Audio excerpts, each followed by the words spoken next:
Motociclista se detiene en una concurrida intersección para rescatar a un pequeño gato. Este aterrorizado pero adorable gatito podría haber muerto si no fuera por este motociclista que se detuvo en un concurrido cruce en Oklahoma para rescatarlo. Una cámara montada en su casco grabó el rescate, que se volvió viral casi inmediatamente. En las imágenes vemos al pobre gatito atrapado en medio de la intersección, casi siendo aplastado por los coches que pasaban.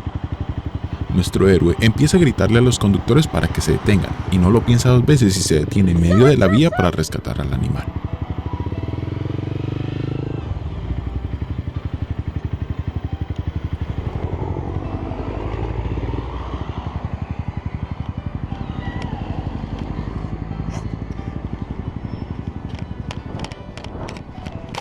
Oh my God!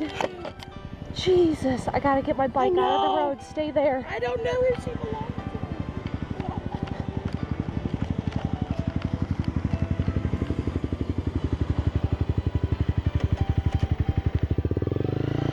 Oh my God! I know. I was like, oh my God, no.